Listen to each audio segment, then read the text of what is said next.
महाभारत के प्रमुख पात्रों में से एक शकुनी कौरवों के मामा थे और अपनी चालाकी और कुटिल योजनाओं के लिए जाने जाते थे। उनकी जीवन कहानी दुख और प्रतिशोध से भरी हुई थी, जिसने उन्हें महाभारत के सबसे चतुर और खल पात्रों में से एक बना दिया। शकुनी गांधार के राजा सुबल के पुत्र थे और उनकी बहन गांधारी का विवाह हस्तिनापुर के अंधे राजा धृतराष्ट्र से हुआ था।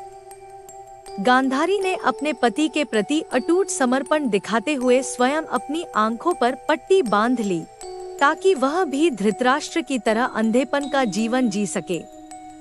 लेकिन इस विवाह ने शकुनी के दिल में हस्तिनापुर और कुरु वंश के प्रति गहरी नफरत पैदा कर दी। एक कथा के अनुसार गांधारी का विवाह धृतराष्ट्र से तय होने से पहले उसे एक बकरी से विवाह कराया गया था, ताकि उसकी कुंडली के अशुभ योग को टाला जा सके।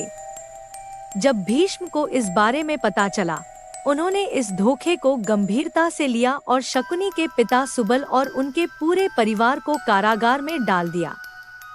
उन्हें केवल एक मुट्ठी खाना दिया जाता था, जिससे सभी को भूखा मरना पड़ा।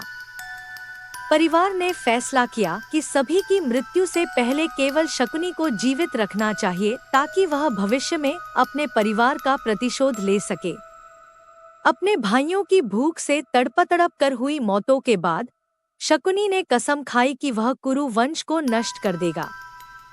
शकुनी को कारागार से मुक्त कर दिया गया, लेकिन उसका प्रतिशोध समाप्त नहीं हुआ। वह अपने भांजे दुर्योधन के प्रमुख सलाहकार बने और उसे पांडवों के प्रति भड़काने लगे। शकुनी की कुटिलता का चरम वह जुआ खेल था, जिसमें पांडवों ने अपना सारा राज्य, धन और यहाँ तक कि अपनी पत्नी द्रौपदी को भी खो दिया। यह दुष्ट चाल न केवल पांडवों का अपमान था, बल्कि महाभारत के महायुद्ध की नींव भी रखी गई।